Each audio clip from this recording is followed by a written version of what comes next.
Hey, what's up everyone? Remember these, the rapid fire riffs? It's been a really long time since I've done one of these. I know I haven't done any since I moved into this apartment, which has been almost a year. I think it was even a while before that, but you know what they say, better late than never. Yeah, it's been a busy year. It's been a lot of stuff, a lot of good stuff. I got that job at Indiana, so I'm going to be moving in August to start teaching at the Jacob School of Music. And then the last couple weeks I've been working on, we've been working on it for months, but last couple weeks I've had these gigs with Floridexis and a feeling entity. I posted some videos from those on the channel. And we're working on new material for both those bands. It's very exciting. It's been a little while since we wrote stuff and got new stuff rehearsed.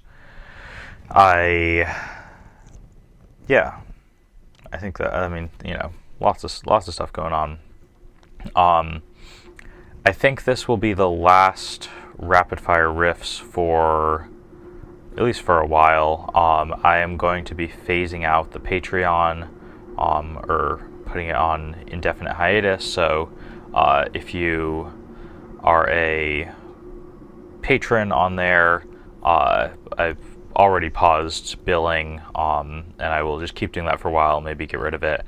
I just don't really have the time to do a good job with that, and I got this good job that I'm gonna be starting. I've got all sorts of stuff to work on.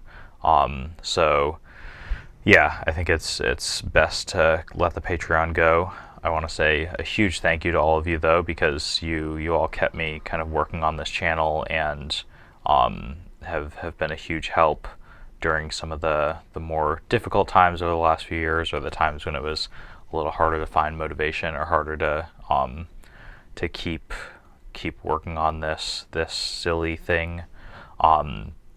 So I am going to keep the channel going. I don't know what frequency I'm going to be able to post videos. I've kind of settled into aiming for once a month or so. So I'm going to try to keep that up. I still love doing this stuff. It's just a question of balancing it with all the teaching responsibilities and the research stuff, doing all the formal academic stuff, and life and performing and writing new music and all of that. But I've got some videos, some scripts written or almost written that I'm going to film pretty soon. Should get a few videos out this summer. And so instead of the Patreon, I'm going to be switching to this I think it's pronounced Ko-fi. It's Ko-fi. I looked at a few options, but basically it's, if you feel moved to buy me a pack of guitar strings or whatever, you can do like a one-time donation type deal there.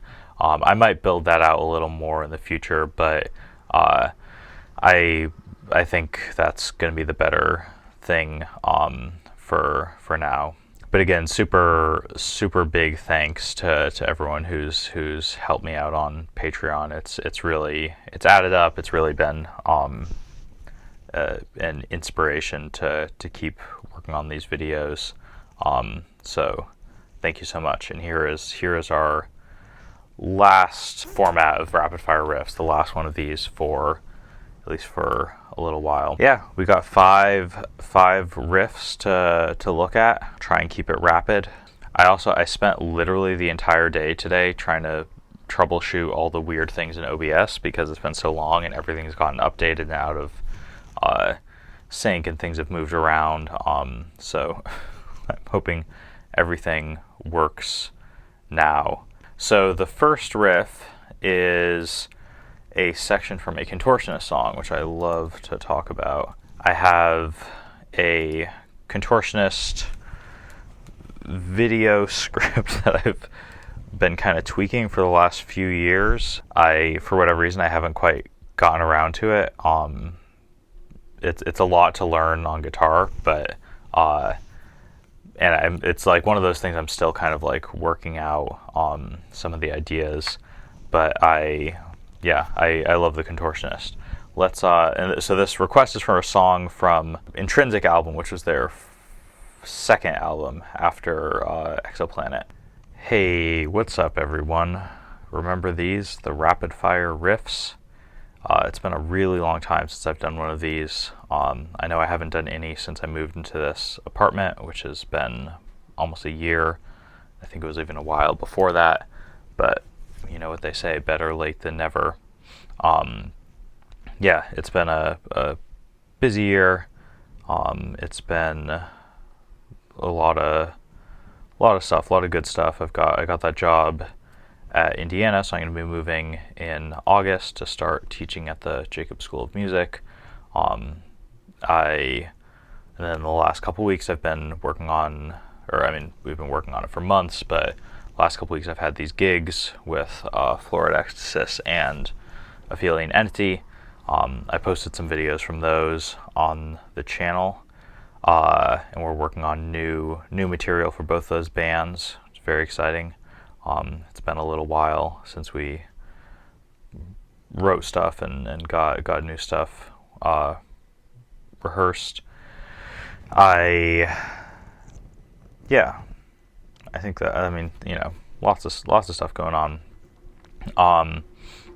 I think this will be the last rapid fire riffs for at least for a while. I am going to be phasing out the Patreon, or putting it on indefinite hiatus. So if you are a patron on there, I've already paused billing, and I will just keep doing that for a while, maybe get rid of it.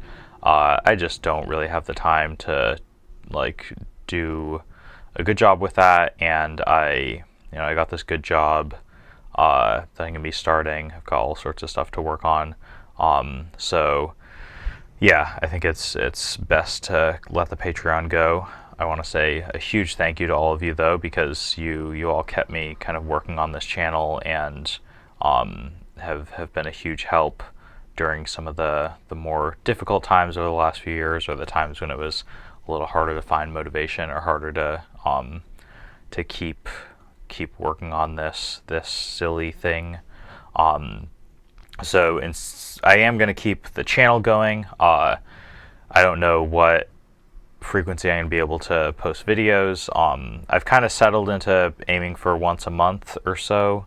So I'm going to try to keep that up. I still love doing this stuff. It's just a question of balancing it with all the teaching responsibilities and the research stuff, doing all the formal academic stuff, and life and performing and writing new music and all of that. But I've got some videos, some scripts written or almost written that I'm going to film pretty soon. Should get a few videos out this summer. And so instead of the Patreon, I'm going to be switching to this I think it's pronounced Ko-fi. It's Ko-fi.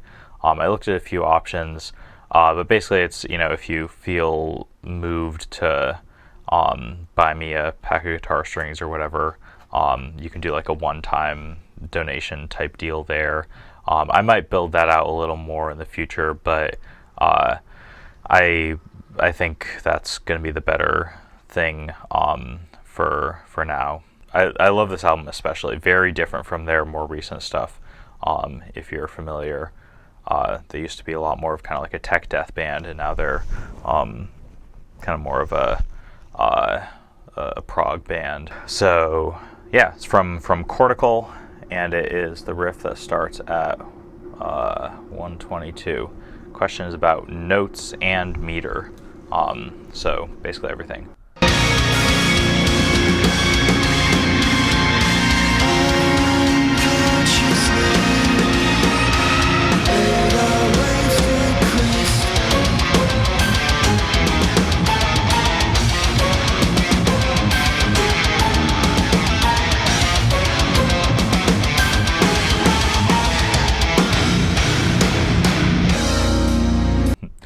That's cool. Yeah, that's classic. The Contortionist. So what I'm hearing so far, I'm gonna probably download a tab and look at it to get into the note stuff. But rhythmically, it seems like it's mostly threes, but maybe one or two fours thrown in. So I don't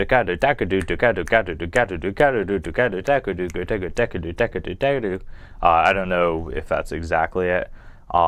Let's listen to it again.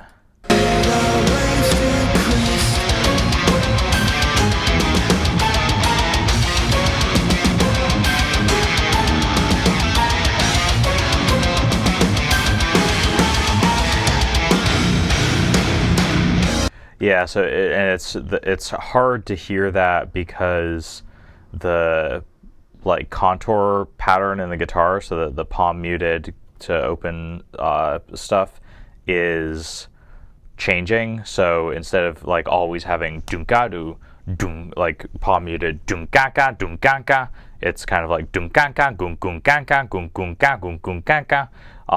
So the question is whether it actually stays in 3 the whole way through there. Let's I'm gonna open this up in transcribe so that I can slow it down. Okay, so here is the section. It starts around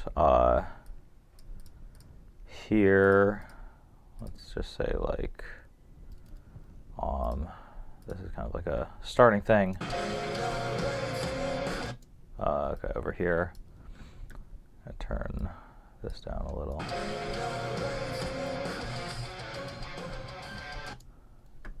Yeah, and then let's listen to it slow, see if we can figure out what's going on.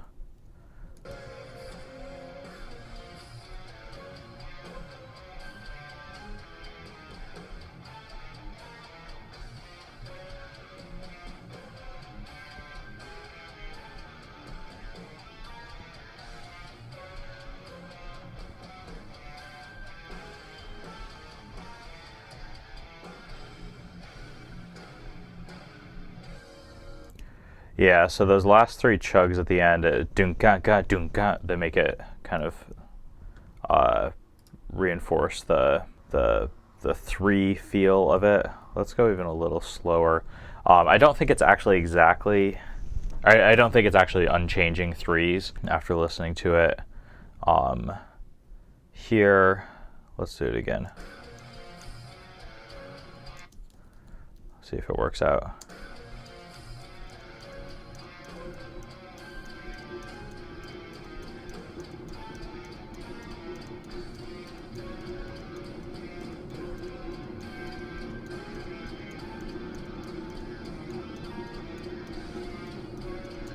So the first time it actually did line up. So we have, it kind of feels like it restarts around here. And the first time we did actually get, I think, so here's kind of the first downbeat. 2 3 1 2 3 1 2 3 1 2 3 1 2 3 1 2 3 1 2 3 1 2 3 1 2 3 1 2 3 1 2 3 1, and then that's where it restarted. So here it sounds like it restarts, but I think the second time the ending's a little different. So 1 2 3 down.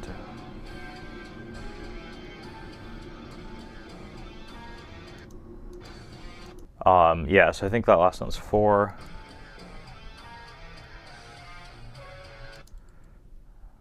Okay, yeah, let's see. And then that feels like it goes here. So let's say that that's 5. So yeah, this isn't like exactly how you would notate it. You wouldn't notate it as like bars of 3/8, but I'm just trying to figure out where the beats and the subdivisions are landing. So there, now we have all of it. Yeah, so it's looking like we have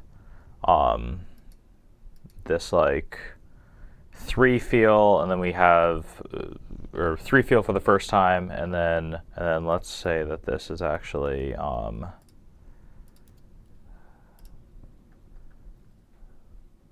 second time through, and then here's our third time through. So we kind of get 3 cycles through this thing. It sounds like it's starting the same, and then maybe the endings are slightly different. So yeah, again, the thing that's making it kind of hard to hear this meter is that the guitars are doing, you have like different ways of splitting up this beat. It feels like almost every time. So again, instead of the chung gang gang, always we have ga chung gong or da chung ga as the 3, or ga ga chung as the 3. So they're kind of all the different possibilities. Okay, I'm gonna see if anyone's tabbed this and pull that up. Okay, so here is the tab that someone did. Normally these are pretty good. So let's just check how this sounds. I'm gonna turn it down.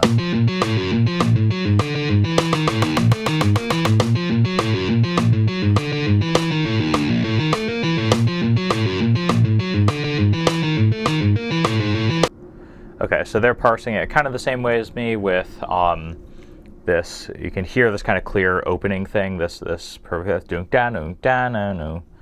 opening thing is the same, and actually the whole rest of this measure is the same. And actually even more of it's the same.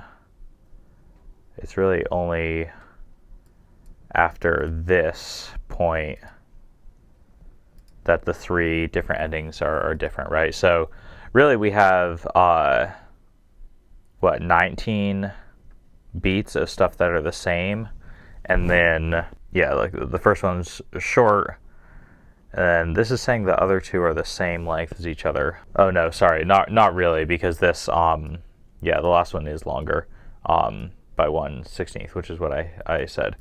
They just threw it into this other bar for some reason. Yeah, do the numbers 16 plus 11 is 27, which is divisible by 3, so I was right about that. Yeah, and then this is, yeah, 11/16 is 1/16 note shorter than 3/4 because it's 12/16. So yeah, it's getting 1/16 note longer each time. I don't really feel this 4/4. I think there's a tendency to notate things in 4/4 and to even to feel things in 4/4 if you can. And it's perfectly possible that they're feeling it like that. Even I don't know. Even then, I don't know if I buy that really. This.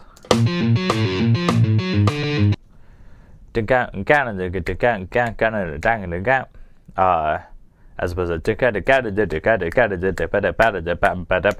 I don't know. At a certain level, it doesn't really matter. But notationally, I think I don't know what I would do actually. I would definitely try and show the 3 feel somehow. If I was just like trying to make this easier to read and kind of reflect how I think it actually feels.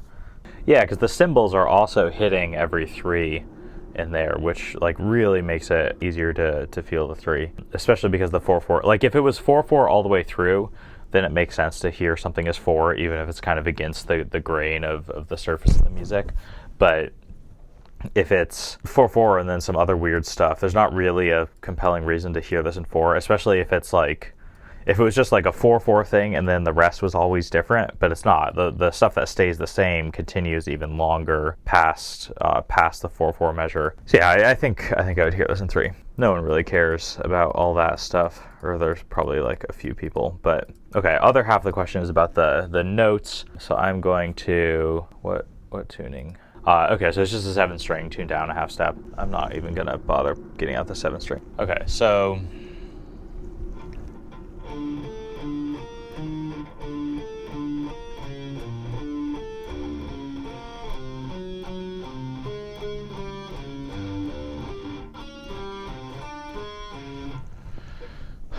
Yeah, what's the best way to think about this? Starting with this kind of harmonic minor, like this whole first part here, it's like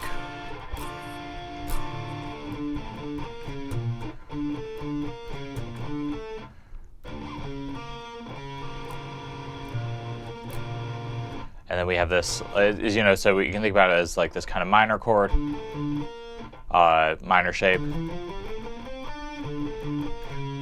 with the leading tone, And then that's this kind of diminish, leading tone, 5/7 type chord. And then we get the natural 7 and the major. So this is like, feels like this is kind of all in one little thing. And this is what it felt like kind of when I was listening. This part is super recognizable. It feels like it's hammering in this minor sound. And then we get something a little different. Yeah, that's another reason to keep hearing the 3. There's this parallelism here. 1, 2, 3, 1, 2, 3.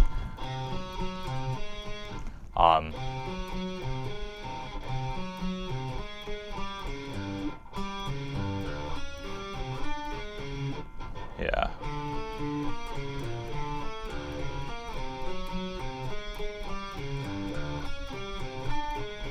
So yeah, it all flows kind of nice if you just feel it in 3s, at least for this first one. So, I mean, this is basically just like a different diminished chord.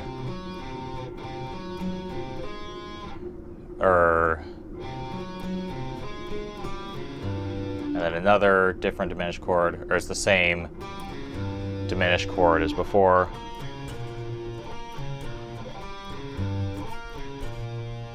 And then another kind of octatonic E. You hear this kind of like the math chord, this like thing that has a minor 9th and a tritone.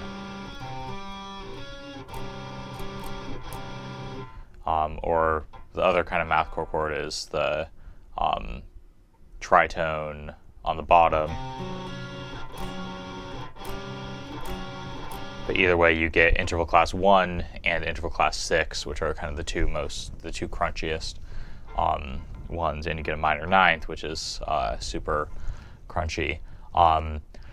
So yeah, I mean, the way I'm kind of parsing this is like just big picture. It's kind of like minor and then escape kind of dissonance with these diminished chords moving chromatically. So you have diminished chord, same diminished chord-ish, but with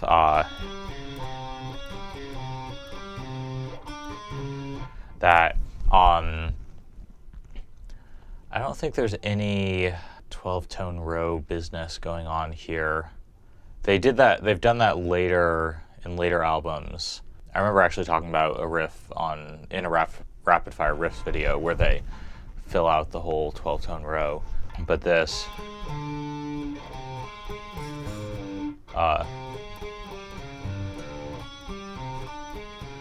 that feels kind of more typical like mathcore death metal stuff where you just do the same shape and move it around. And you can see here also like what I was saying about the different shapes. So in the beginning we have, I don't know, this kind of I think this merges nicely into feeling like a 6. But then the places where it kind of naturally feels like it's grouped into 3s. So like, 3, 3, 3, and you can see this even like visually. You have these kind of typical patterns where it's either moving up by a whole step and then filling in that space, or these things where it's just descending.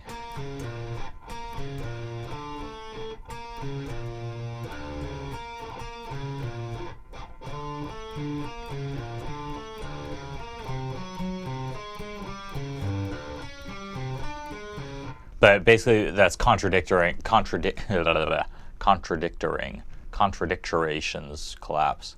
It's contradicting the meter because we have, maybe that's a group of 3, maybe that's a group of 3, but then we have a group of 2, and then they're all kind of offset, and it's like clearly feels like 3, 3, 3, 3, and then there's maybe one kind of extra one in here to make it line back up. Okay, and then in the other one, so it starts the same.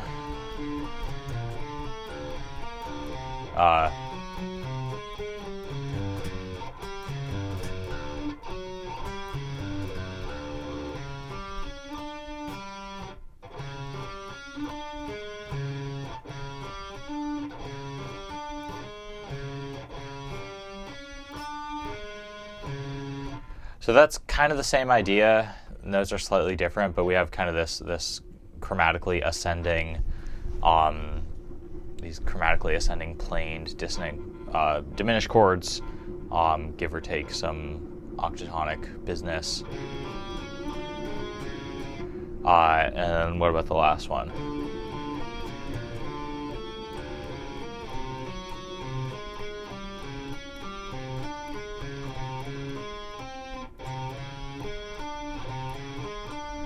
That goes the same way. Again, it's like this ascending chromatic, embellished slightly differently, where it's actually kind of the same as the first time, but then we add some more stuff on the end. Just kind of repeat that diminished chord. Yeah, so overall notes, it's kind of like minor-ish, and then this like is actually a really common pattern, especially in progressive metal, tech death, stuff from this kind of early 2000s, early and 2010s, kind of Sumerian core time. Not that they're doing something a little different, but you have something that kind of starts in minor, and then you just like go at the end of the phrase, and it's harmonically kind of escaping and metrically kind of escaping. So we have stuff that's kind of in the box. We reel you in with this, and then we go, and then we have, okay, we're going to repeat it. Is that the typical A B A C? Actually, A B A C A D. We have 3 different endings here, and it's like, okay, we're going to go out of the box, and it's going to be a little longer, and go out of the box, and it's going to be a little longer. All with all of this kind of metric play going on, where you have the different kind of contour patterns in the guitar that are not quite lined up with the meter. And overall, just super cool to have this like, I feel like this is also a very the Contortionist-y thing, where you have this like really short riff that's just like super flashy and like weird in between these kind of more atmospheric sections. Although I guess this riff comes back and they do it again, but especially in their later albums, they do this a lot, where they just have like some really kind of quick, like acrobatic, really disjunct like riff, and it's this like pretty big contrast with this kind of more floaty stuff.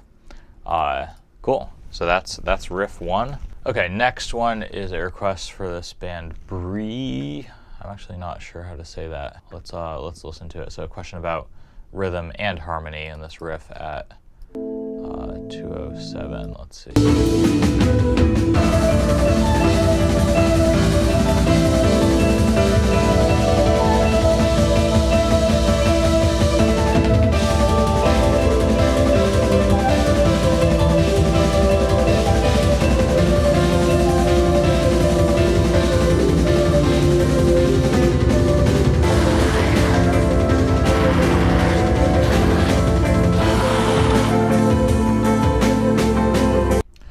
That's cool. So yeah, this is this Brazilian black metal band, kind of experimental black metal band.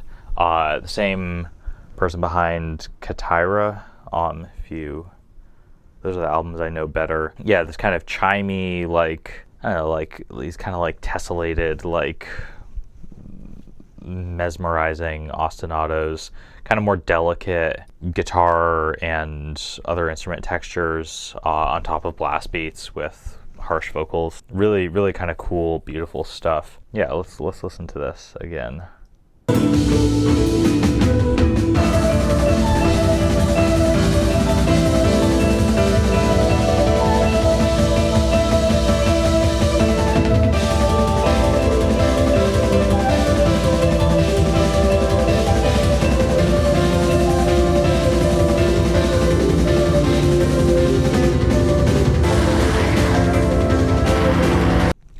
So there's this cool effect happening where the that, I don't even know if it's a guitar, whatever that melody instrument is, it sounds kind of like a pan flute or like a synthesizer version of a pan flute.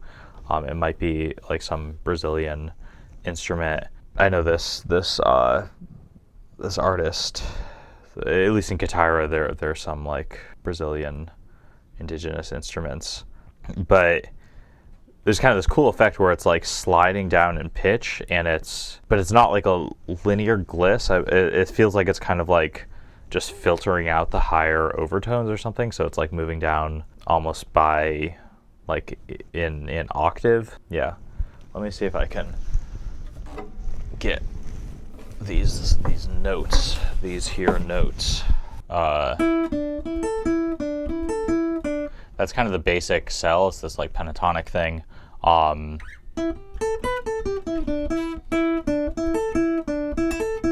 it's only using 3 notes, but it has that kind of like pentatonic flavor. And the question is, what's the pattern and what else is going on? Yeah, there's also that piano layer in the back, which I wasn't paying attention to before. I think it's ending on this A, so it's kind of A minor. So the part before, E, D, E, A, E, D. Yeah, let me see if I can catch those piano chords.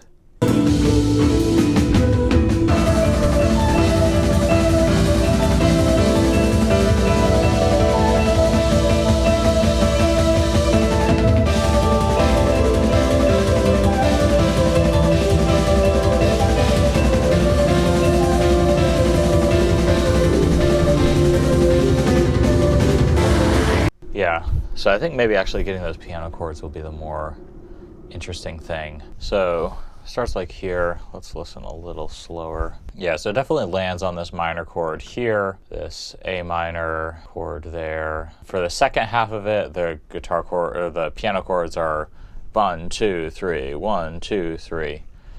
They're kind of open chords. I think it's probably dyads. I think it's just 2 notes. I don't know if I'm gonna be able to hear both notes for all of it. So what I'm doing is trying to count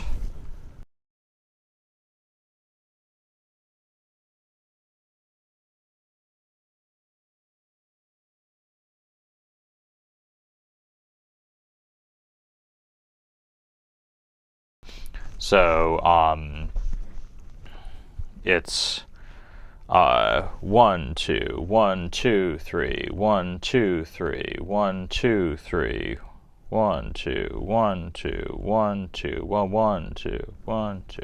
And I think that takes us all the way through. And then the other layer here is harmony, where this one definitely lands back on A.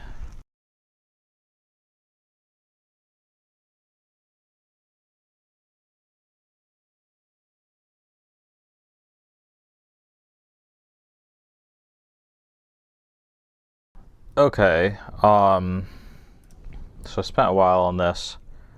Let's see, and this is like just a skeleton. It's very hard to hear in this texture. Everything kind of washes together, and which is like part of why it sounds so cool. And it's not, I don't know if there's some sort of like electronic manipulation going on or what. But yeah, let's see if this sounds anything like it.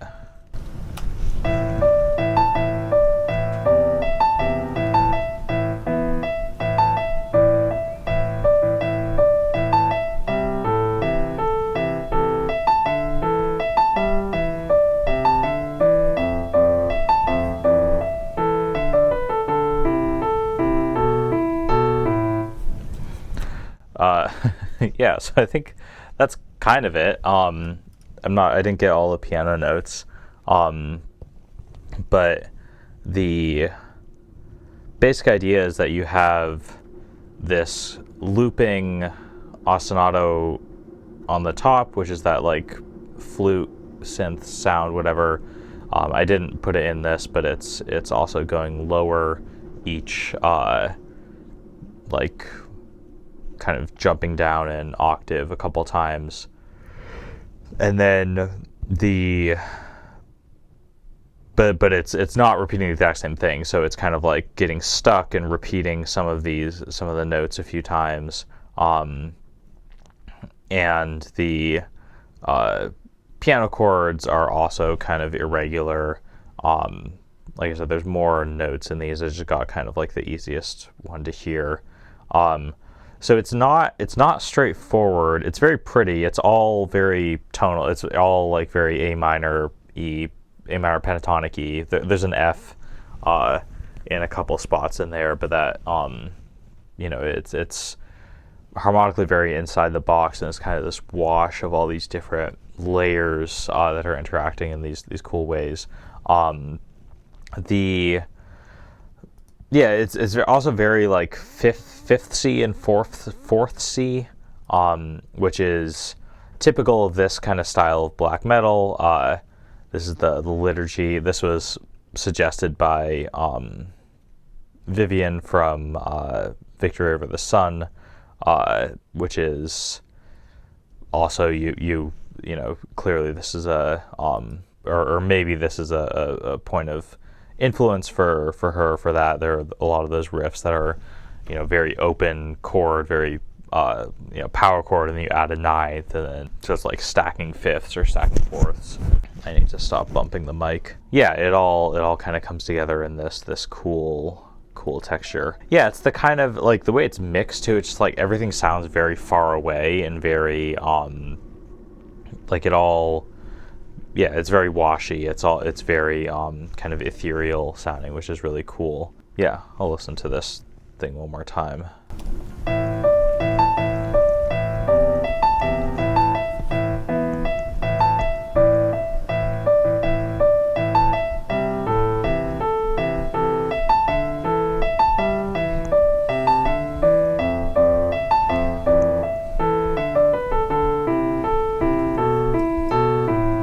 Yeah, cool. I'm not going to have time to finish this tonight.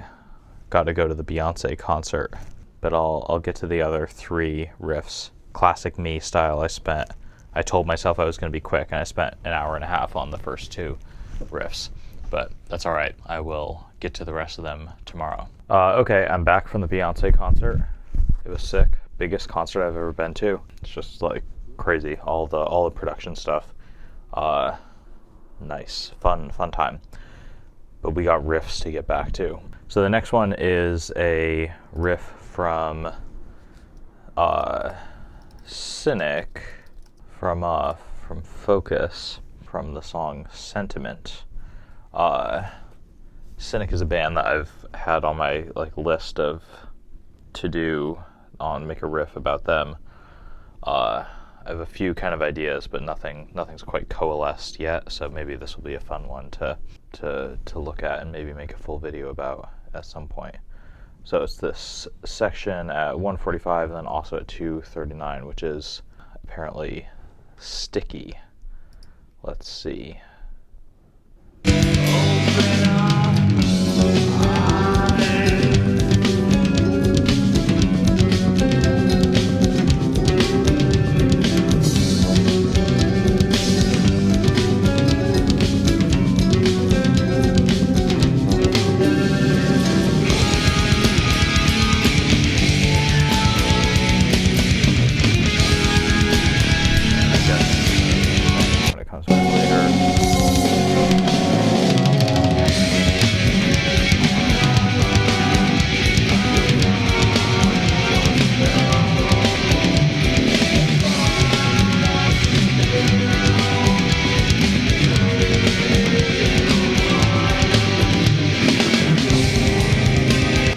Okay, so Cynic is one of these bands that they have their tabs on Sheet Happens now. They have the official tab book, so they don't have their tabs on Ultimate Guitar anymore.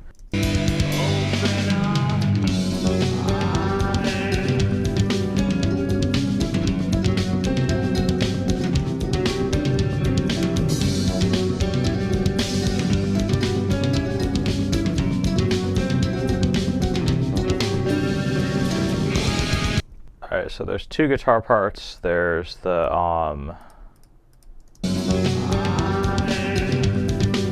lower thing, a do-gu-ga, bo-do-dam. And then there's the kind of squiggly higher guitar part. I can probably just get both.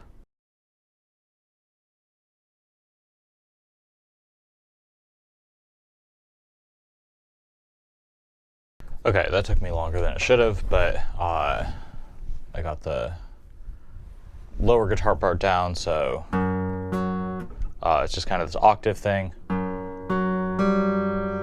F sharp and G kind of cluster, and then F sharp, G, C sharp, and then down a half step, and then it restarts, does the same thing.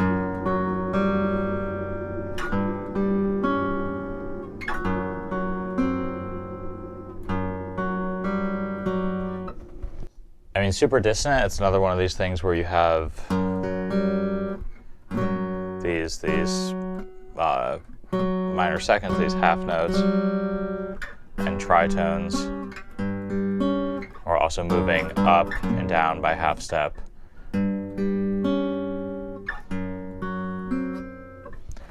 So let me get the other part of this.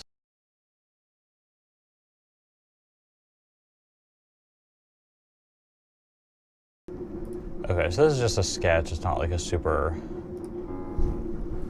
comprehensive transcription, but let's see if this sounds more or less right.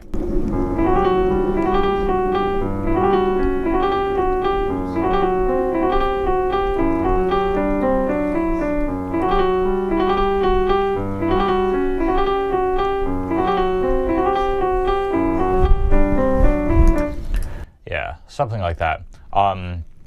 But it's enough to kind of hear what's happening. Yeah, it's this kind of minor, like static-ish minor thing happening on top of this changing kind of chromatic thing. So it's more or less E minor-y.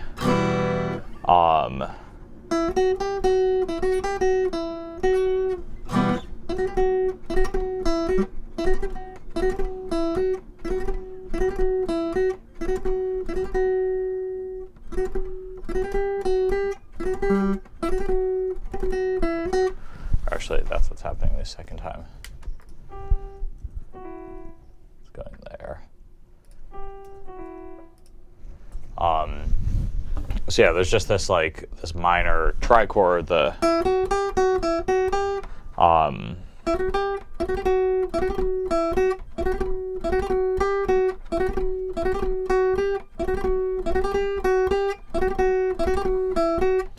on top of this.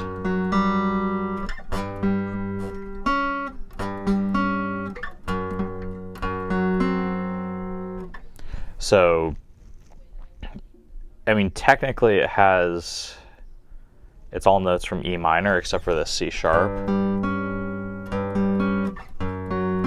But it doesn't really sound like straightforward minor. And I think that's kind of how Cynic's music is often, is it's kind of, there's something kind of familiar but also alien about it, where, and this might be kind of one of the ways they're doing that, is with using this kind of minor diatonic collection, or even just like using this minor trichord, like super familiar.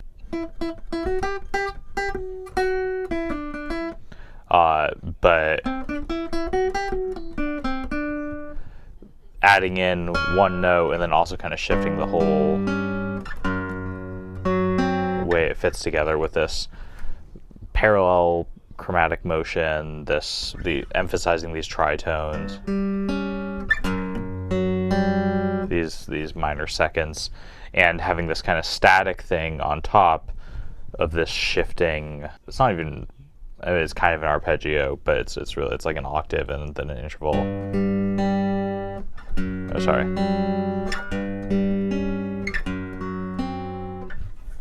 And so, yeah, I think that's maybe one reason why it's sticky, is it's like, as with a lot of, I think, interesting and good music, there's something kind of familiar about it, but also something kind of weird about how these pitches fit together. So that's that. Next one is an Intronaut riff. Nice. So this riff from procurement of the victuals from the latest album from a few years ago. And it's been a while. We're due for another Intronaut album. It's been 5 years. But this is the first track on kind of like this intro track on Fluid Existential Inversions, and it sounds like this. So there's a little like sound intro first.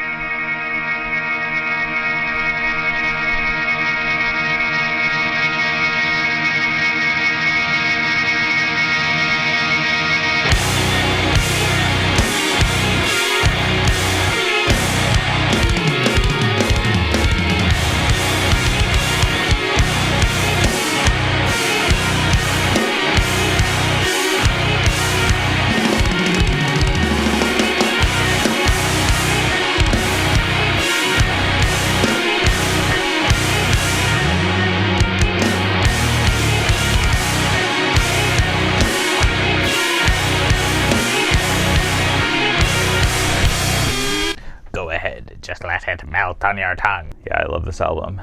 Yeah, so the rhythm here, I don't think it's like super crazy. Let's transcribe the drum part. We'll do the whole. It's always better to do overkill and make it quicker than like trying. And what I mean by that is get the file into transcribe, do the whole like mark it up and everything, and then, you know, maybe as opposed to just trying to like do it real quick at tempo, I typically find myself wasting a bunch more time doing that. All right, so now we have set ourselves up for success. We can start having fun. So I don't think there's anything like really weird happening with the tempo or tuplets or anything. I think it's just a little bit of manipulation of meter. So let's see what we're hearing.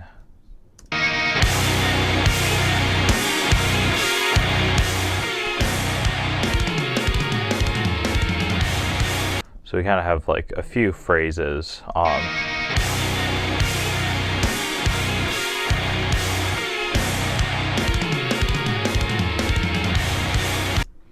So just right off the bat, I'm hearing that as a measure of like, kind of sounds like a measure of 4 to start, and then a measure of 3. So it's like 5.5 or 10-ish beats. Sorry.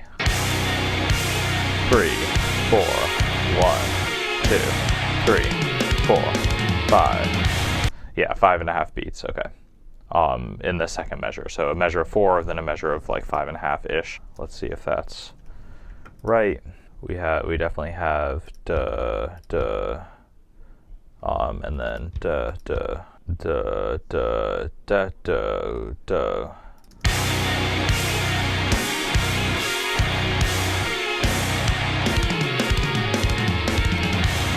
Yeah, so the real thing is like how long is that fill? Is the same on the later times. Yeah, I don't know if I want to make this a bar of 6 and then figure out how long the fill is kind of as its own thing. I kind of want to hear this as 4 with like a weird addition at the end. Dun, dun. So this much is solid, right? We have 6 measures. Da da da dun dun dun dun dun bam ba doom bam ba doom bam ba doom bam ba doom ba da bam.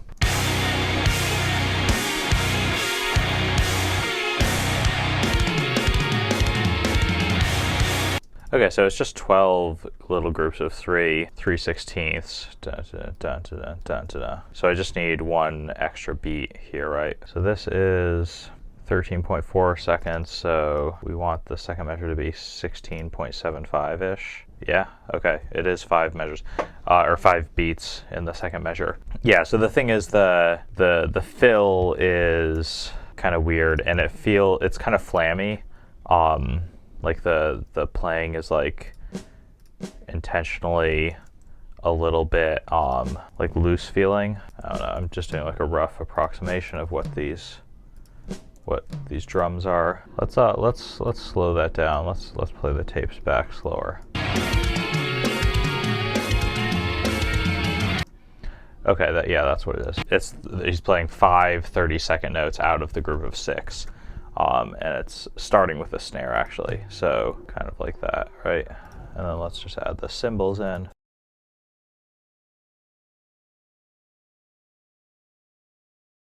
Okay, and then let's see what the second one is.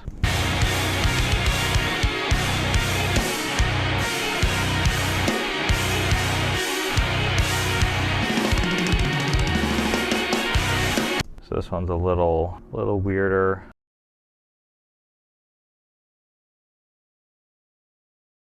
Okay, that's interesting. So it feels like actually this is a measure of 3/8 as kind of like a lead-in, and then it settles back into this 4 again. So it's easy to lose your sense of like where the bigger beat is when you have these just like one-off odd number additions.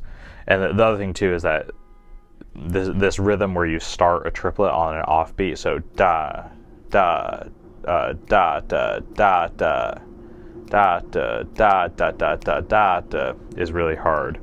I think Adam Neely has a video about that. So what we do instead is say, okay, let's change this so that we have the triplet starting on the downbeat, and then that makes it a little easier.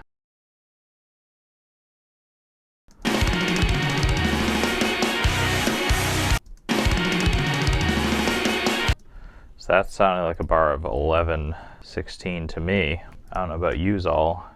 1 2 3 4 5 6 7 8 1 2 3. And then maybe another little interjection kind of thing here. Yeah, it's like it gets harder and harder to hear this stuff, so I'm always listening for like a snare on beat 3, these steady cymbals. But yeah, it starts kind of dissolving a little bit here. So I'm hearing this as a measure of 5/16 right after the 11/16. 1 2 3 1 2 ba 2, and then a measure of 4. And as always, I might come back and change my mind about some of these.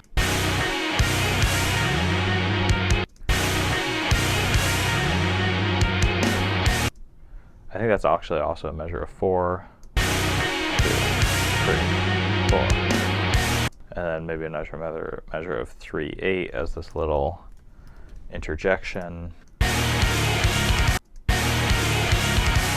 Yeah, 1 2 3 5 3 4, and then maybe it's going to repeat someday.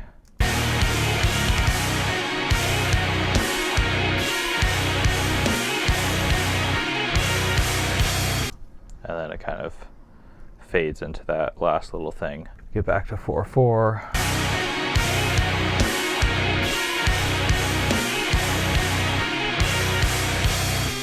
Yeah, let's just say that's 2 measures of 4 to end it, and then it goes into the guitar feedback and the sample, or the held notes, whatever those are. Yeah, so like this is how I like to transcribe. If you've been watching these videos, you've probably seen this. I like to kind of fill out the whole space, like get kind of an idea of the lay of the land, and then when you kind of know what's going on, tempo, meter, you kind of get a sense for the rules of the game for this specific piece. Then I try to fill out measure numbers, and then I'll fill in kicks, like I think it's easy. It's kind of like you outline and then you kind of color in details, but it's hard. It's much harder for me to like just kind of add details in a vacuum. I want to kind of get a sense of this. You want to make sure you get the measure numbers on here lining up. If you're marking it up on transcribe or something, that helps a ton, so you can just like reference where exactly you are. It's like, okay, measure 10, that lines up with measure 10 in here. I know that's my measure of 3/8, and that's just going to be, it makes it so you don't even have to go in order, which sometimes is nice if you want to skip ahead. If there's one measure that's like not very easy, you want to skip ahead, see what happens after. Sometimes that can shed light on the tricky parts, and you just don't lose your place. But yeah, let's get the kicks for this. Okay, so that's the basic outline of this. Yeah, which I think I'll just do the cymbals and the snares real quick. I won't notate this one fill, or maybe I will. I don't know. It's quick. Okay, so I need measure 3. So just the cymbal hits on each eighth note. Measure 4. Yeah, I think that's actually a measure of just 6/8. Not quite as complicated as I thought it was. 1, 2, 3, 4, 5, 6. 1, 3, 4, 5, 6. Okay, let's see what's going on here.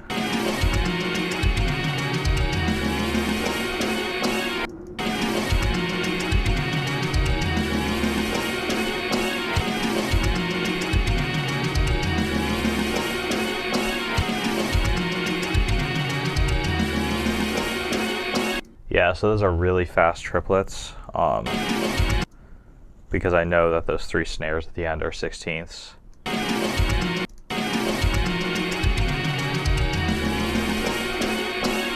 Okay, final answer, I'm going to say this is 10/8, actually.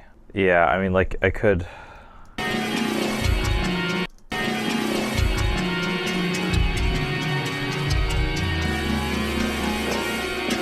Okay, it's tricky. All the drum fills in this are, I'm gonna go back to 11/8. My first answer, I think, was right. My first instinct. All the drum fills in this are a little bit loose. Like you can even hear in this last.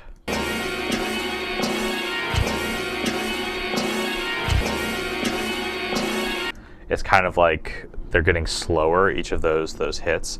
And this happens always in all music, no matter how, except for stuff that's like actually computer generated. It's just a question of how much it's kind of emphasized. And here it's emphasized even more, which gives it this kind of like time stretching feel, especially in these long fills. I would guess they recorded this with a click and they just let, was this Matt Lynch on this record? I forget who was drumming for Intronaut at this point.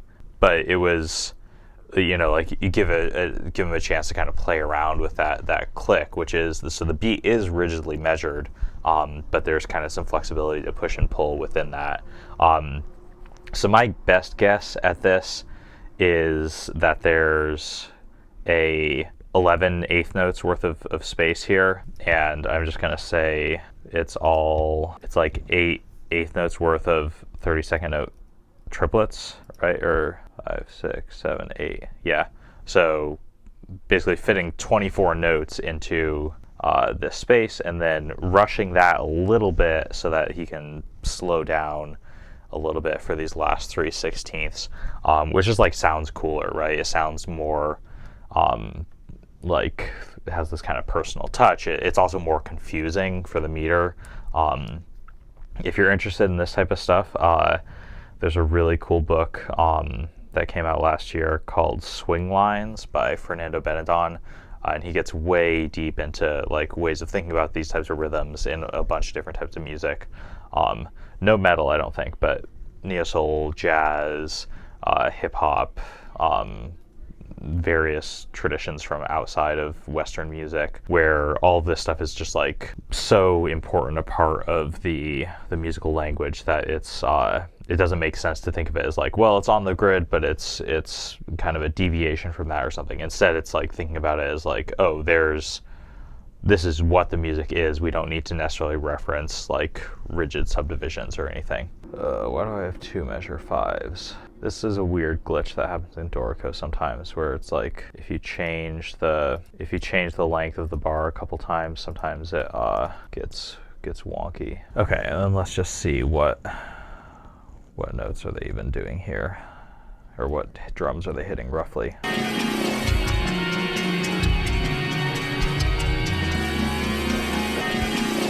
Okay, yeah, that's the thing though, is that it's actually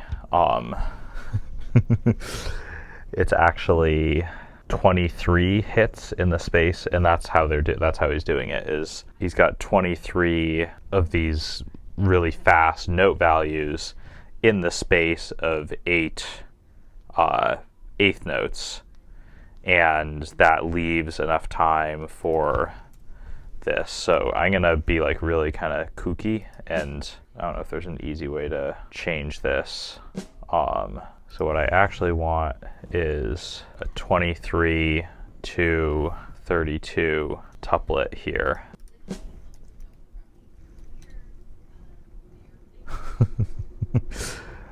This is fun. Why is it doing that? I just want to add 3/8 notes at the end of this this measure. Is that so much to ask?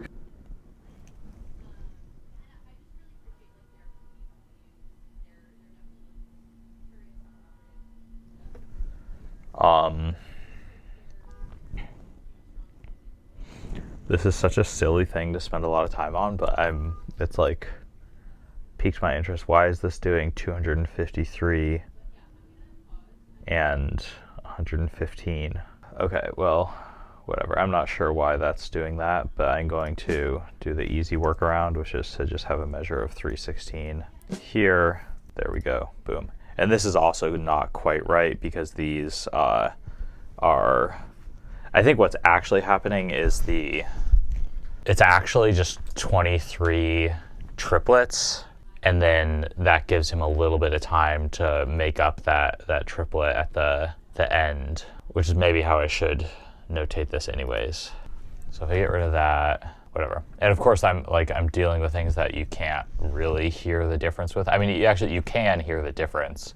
It's very slight, but it's kind of why this fill feels so like weird and off kilter.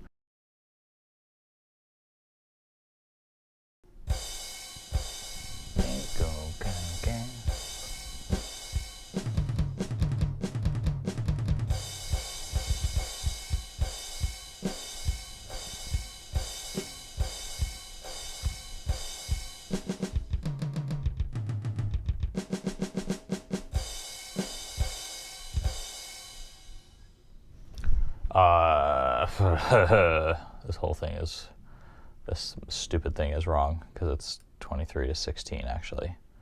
Gotta fix it. Okay, so what if I actually instead do what I think is kind of actually happening,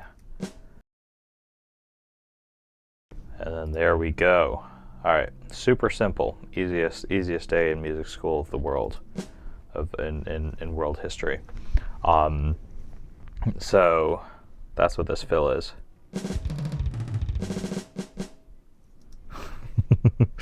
Yeah, you can't tell any difference. But what I was trying to do is there's 23 triplets in here, and then each of these, this last one is a little bit longer, which actually you can't hear because there's nothing happening right after yet. So I can get rid of those. Keep this consistent. All right, let's try this again.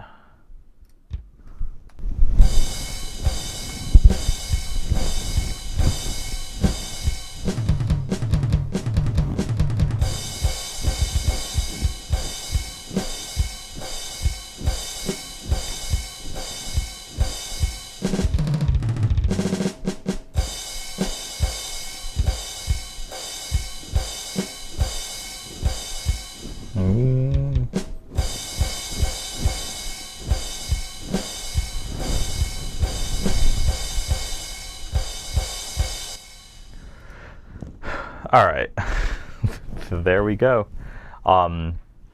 So the cool thing, the weird thing about this, yes, it's kind of just like some metric play stuff. We have 4/4, 5/4, got some short bars. There are these kind of prefixes which are unusual. Like I think it's normally you start with 4/4 and you establish that, and then you kind of drift apart at the end, like I talked about in one of the riffs that I earlier in this video that I filmed yesterday. But here you have these kind of insertions coming out of these really amorphous sounding fills that don't help you land right back on your feet right away. So there's kind of like this whole mystery region here, these like weird kind of loose sounding fills where it's not clear what the underlying meter is. And then you have kind of some little hiccup thrown in at the beginning of the phrase before you get back into this 4/4 thing. Yeah, really cool little intro track on this album. Very good album. All right, one more riff, and that's going to be Iniquitous Deeds. let's see if they're on Tidal. I stopped using Spotify after I read that Mood Machine book. Not that Tidal is like completely better, but what did I say? What 354? Let's see.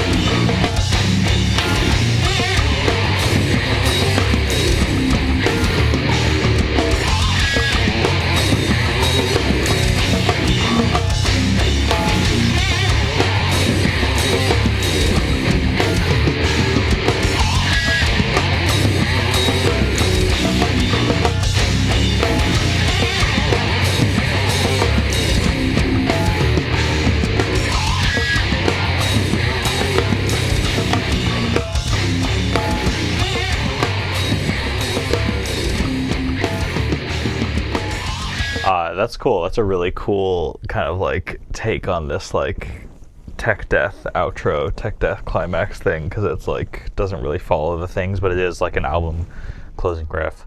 It really stands out. Yeah, so the rhythm straightforward is just in 4, down 2, 3, 4, 5, 6, 7, 8, dun gung gana doon gung gung bang, which is kind of like, I think that in this case that kind of helps this this riff. The other weird things about this riff stand out.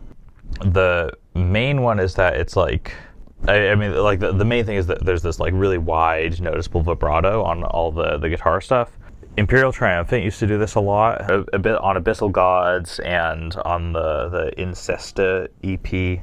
I remember this like really kind of wobbly pitch where you can't even like, it's like really destabilizing. It's really kind of like seasick inducing. Yeah, so that's what's going on with this guitar tone.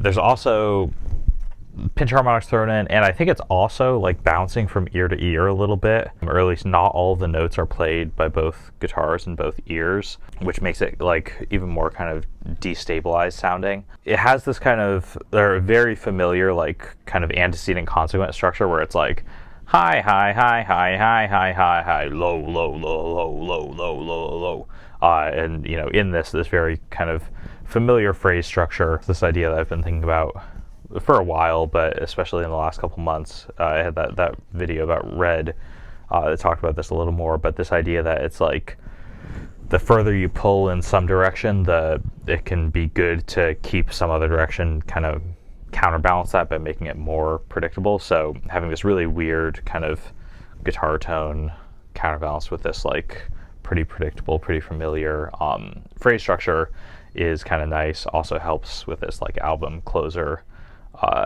feel. I can definitely see like the appeal of this, which is like, I think there's something with death metal that's like, especially this kind of brutal death, tech death, these things that are just like so kind of outside the box, and like so yeah, I guess like to kind of formalize it, you know, brutal death metal, techno death metal, normally very harsh, very precise, very like heavy, very like I don't know, like forceful, very big sounding. And this is like this riff, those guitar things, they're kind of like brittle sounding and like kind of not as precise sounding as like, you know, because of the vibrato. And it's like, yeah, I think there's something about this like kind of going in the complete opposite direction that you hear sometimes, that like somehow it kind of, you know, wraps back around and it actually sounds brutal and powerful and just like sick, which I think is kind of what's happening here. Like I think of like I don't know. It's like if death metal is normally has really like hard edges, I think of a band like Defeated Sanity that makes it kind of, things are kind of soft and blurry, but for some reason that like makes it more brutal because like you do it with a lot of care and a lot of awareness of like where this tradition is coming from. I don't know, like death metal is normally kind of dissonant and angular and weird, but there are some bands that will do kind of more like harmonically straightforward stuff. I think of like Wormed maybe, where it's like kind of triad-y and there's even just like some major triads and stuff.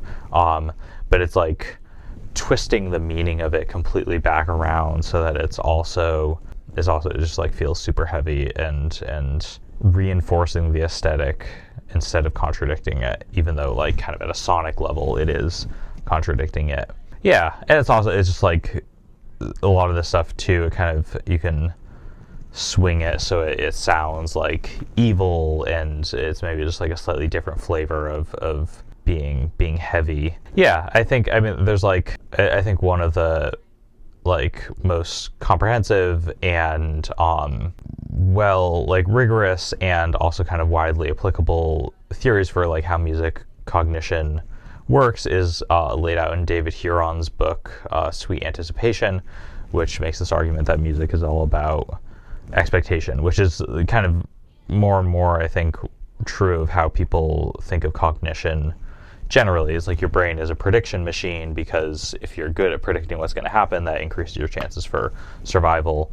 And music is something that kind of plays with that sense of prediction, and a lot of our like happy moments in music come from these benign transgressions, these benign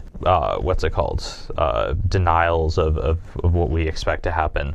And I think that's also what's happening here. It's like which is all just like kind of fancy, or like not even fancy, just like maybe an unnecessary kind of roundabout, unless you're writing an academic paper about this, to say like it's unexpected. And I find that often things that are unexpected but still kind of fulfill the like aesthetic needs of the moment make me kind of make that face of being like, oh, that's fun. Yeah, this is definitely kind of unexpected, outside the box. I can't think of anything that I've heard that is like exactly like this. Although like like I said, this vibrato effect you hear in some other stuff. The Mars Volta, they loved using that too. So that's what I think about this riff.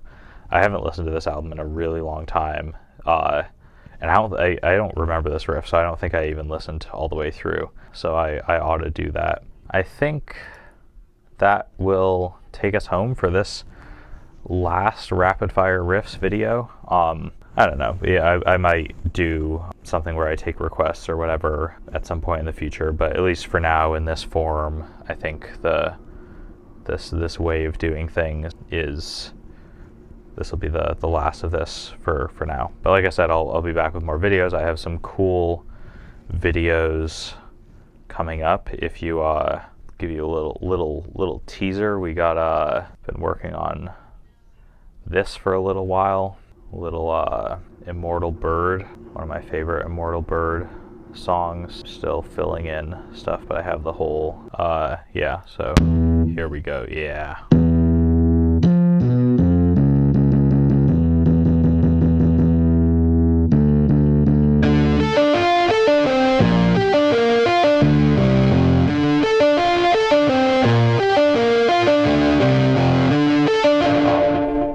So I'm finishing up this transcript and then I'll write that script. I've got some other ideas on the way. Some kind of more out there bands. Always got Meshuggah riffs to make. Got to finish up that Catch 33 series. Got some more like new series ideas, stuff to start. So yeah, I'll still be posting. Don't you worry. But thank you, as always, to everyone, and stay in touch. I'll see you soon.